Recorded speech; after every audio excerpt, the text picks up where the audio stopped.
La educación es construcción de ciudadanía, consciente de sus derechos y obligaciones. Rodríguez Silvero y Asociados, consultores interdisciplinarios, presenta el bloque de análisis de actualidad con el doctor Ricardo Rodríguez Silvero.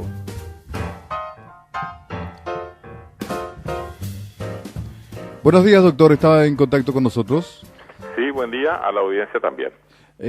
Cuéntenos, como todos los lunes, siempre un tema interesante que nos obliga a pensar un poco la economía, que es tan importante para el desarrollo de una sociedad. ¿Cuál es el tema hoy, doctor? El tema de nuestras reflexiones hoy es el bienestar general. Ajá, todo un tema. Todo un tema porque generalmente en el transcurso de todos estos siglos de historia escrita de la humanidad, es decir, desde que se empezaron a emplear los primeros papiros, las primeras escrituras, cuando empezaron a formularse a dónde quiere ir una sociedad organizada, desde los primeros filósofos griegos, pasando por los hombres de Estado de la Pax Romana y todas esas civilizaciones posteriores que ya fueron relativamente modernas, ni qué decir a través de la Edad Media y de los siglos pasados. La craneoteca de la humanidad, es decir, los pensadores sistemáticos, no solamente de teoría, sino de políticas públicas con proyección práctica, han puesto énfasis primero en la necesidad de un desarrollo económico sólido, posteriormente de la necesidad de que dicho desarrollo económico, para que sea sostenible, debe ir acompañado también por justicia social, y finalmente en los últimos decenios apenas, es decir, de las últimas décadas del siglo pasado, también la evidencia de que el desarrollo económico es imprescindible pero insuficiente, que la justicia social es igualmente imprescindible pero insuficiente, aunque vayan ambos, desarrollo económico y justicia social, de la mano, todavía falta algo importante, y es el equilibrio ecológico, es decir, el hábitat natural donde vivimos tiene que estar instalado con cuidado, mantenimiento y reinstalación del equilibrio medioambiental. Claro. Esas tres facetas importantísimas, desarrollo económico, justicia social y equilibrio medioambiental, son, por decir hoy en día, el desideratum triple de todas las formaciones sociales medianamente organizadas. Claro, el medio ambiente es el lugar, el ámbito de donde surgen todos los elementos para que con trabajo humano nos generemos ese bienestar, ¿verdad? Sí, hemos llegado a la conclusión después de tantos siglos, ¿verdad?, de que la Tierra es nuestro hábitat natural, es nuestro único planeta, no hay forma de vivir en otro lugar, y que todos estos continentes, aunque sean 5, están globalmente enlazados en una competencia feroz, ¿no? Hoy en día, con tanta tecnología, ya no es como antes en la Edad Media, que se necesitaban 3 meses para llegar de Europa a Sudamérica, por ejemplo, ¿no? Hoy en día estamos en apenas unas pocas horas ya de un continente en otro, y además en una fracción de segundo con la comunicación electrónica. Claro. Bueno, con esta agilidad tremenda del mundo moderno, con esta instantaneidad omnipresente, entonces, claro, las grandes universidades en donde se instalan esas craneotecas, y los gobiernos modernos que tienen por preocupación no solamente su propio bolsillo o su propia empresa o su propia ciudad, sino que están pensando siempre en bienestar general. Y bueno, dicho bienestar general se deletrea con desarrollo económico, justicia social y equilibrio medioambiental. Bueno, y claro, según los siglos que hayamos estudiado o aquellos en los que hemos vivido, se ha puesto mucho énfasis en algo nada más, y después se dio cuenta la humanidad que necesitaba alguna cosa más, y así sucesivamente. Pero hoy, siglo XXI, año 2013, mes de septiembre, está clarísimo, pero clarísimo, que crecimiento económico solo no basta, que es una caricatura de desarrollo reducirlo solo a crecimiento económico. es una ofensa al entendimiento del ciudadano civilizado pretender presentar solamente cifras de aumento del Producto Interno Bruto como éxito en un país, ¿verdad? No solamente el Producto Interno Bruto es importante además en el desarrollo económico, sino muchas otras cosas, como la política monetaria, la política cambiaria, la política crediticia, eso en el ámbito del Banco Central, y en el ámbito del Ministerio de Hacienda, por ejemplo, la política de ingresos públicos, y dentro de los ingresos públicos otra vez la recaudación tributaria y los ingresos de las entidades binacionales Itaipú y Yacyretá, y los ingresos por venta de activos fijos o los ingresos por endeudamiento. Y de la misma forma, por el lado de los gastos en materia de política fiscal, y no solamente gastos corrientes para mantener a los funcionarios empleados dentro del sector público, sino que además el Estado tiene que encargarse de todo aquello que el mercado no puede solucionar o que el mercado solamente empeora. Por ejemplo, el ordenamiento territorial con un catastro. Por ejemplo, los impuestos inmobiliarios.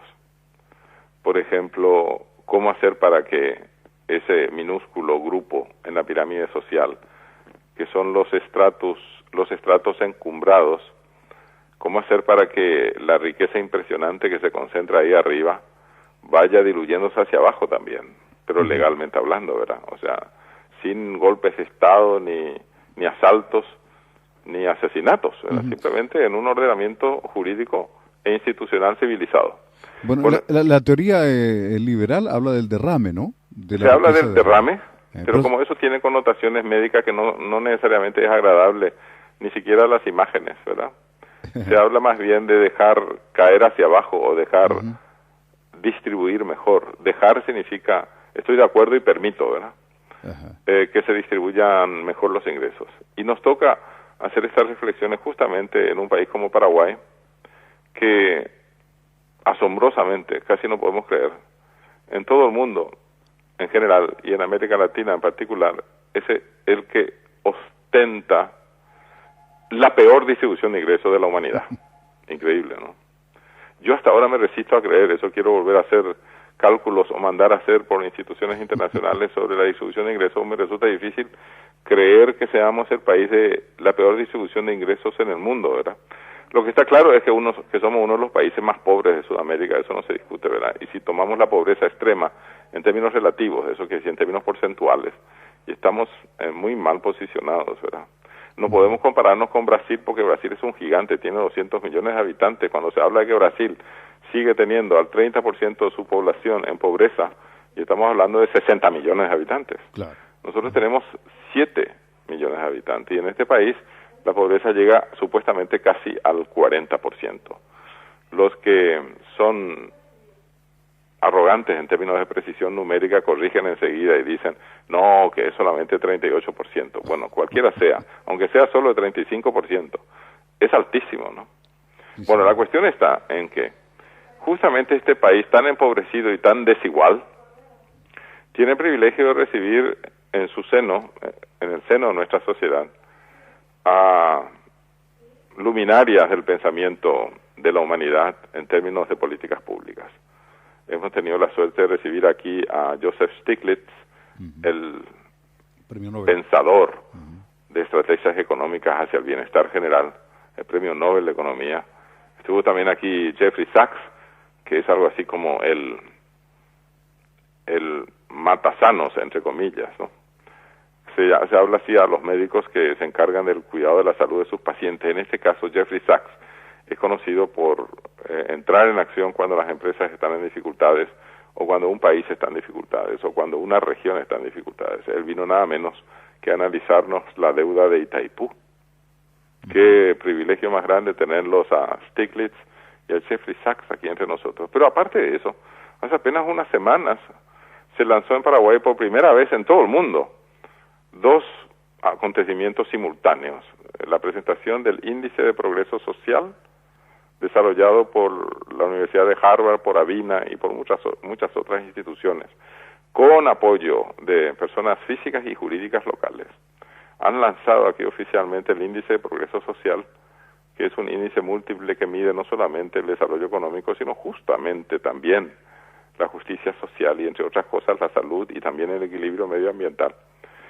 Pero ellos, conscientes, esas instituciones y esas personas que son brillantes, ¿no?, de que no es suficiente con saber cómo medir eso, sino que hay que tener recursos humanos y presupuestarios para poner en práctica eso, desarrollaron también ellos y presentaron en el mismo día, el 4 de junio pasado, el imperativo de progreso social, se llama eso. O sea, no es que eso sea solamente un desiderato, no un sueño, sino que es una obligación, por eso se llama un imperativo. El imperativo progreso social está formado por instituciones con presupuesto, con recursos humanos y presupuestarios suficientes como para aplicar el índice de progreso social, y hemos tenido algo así como la iluminación, la suerte, la fortuna de poder traer aquí también al profesor Michael Porter de la Universidad de Harvard, que estuvo hace apenas unos días en Paraguay, para explicarnos cómo se pone esto en práctica. Y es muy importante que venga justamente él, porque él es algo así como el pionero, el estratega, el genio, el gurú de las estrategias empresariales para lograr la competitividad y para poner en orden, económicamente hablando, a una sociedad. Y justamente él, que pone tanto énfasis en la cuestión económica, es el que nos viene a decir, eso es necesario pero no suficiente. También tenemos que propulsar la justicia social, el equilibrio medioambiental y sobre todo la salud de la población. Este señor, esta figura extraordinaria, nos vino a visitar hace 2 semanas y nos explicó cómo poner en práctica todo eso. O sea que hablando de bienestar general, queremos decir de que esto no es solamente un sueño, puede ser una realidad, porque ya tenemos el know-how, es decir, ya sabemos cómo se hace eso. Y aparte de eso, tenemos el concurso de luminarias de la humanidad, como Stiglitz, Sachs, Michael Porter y Roberto Artavia, otro pensador muy conocido de Avila y de Costa Rica, y aparte de eso, es una autoridad mundial también que nos ayudan a señalar el camino por donde transitar para ir en procura de bienestar general. Nos es dicen decir, que es posible, Paraguay lo sabe, lo tiene, solamente tiene que aplicarlo. Y eso de solamente tiene que aplicarlo casi suena a sorna, porque saber algo, conocer algo, saber cómo ponerlo en práctica y no hacerlo, es casi criminal, digamos, ¿no? Cuando se trata de bienestar. ahí Y con está la índice cosa. de desnutrición en nuestro país, ¿no? Falta lo más importante, falta poner en práctica eso. Voluntad. Así mismo. Voluntad política, pero sobre todo articulación de mayorías políticas, me refiero a partidos políticos, y legislativas, y concretamente a diputados y senadores. De ellos depende. Muchísimas gracias, doctor Ricardo Silvero. Ha sido un gusto. Como siempre, muy claro, muy preciso y también completito el informe del doctor Ricardo Rodríguez Silvero. Este fue el espacio presentado por Rodríguez Silvero y Asociados, consultores interdisciplinarios en inversiones e impuestos. Telefax 612912, celular 0981 450550. Más informaciones en www.rsa.com.py.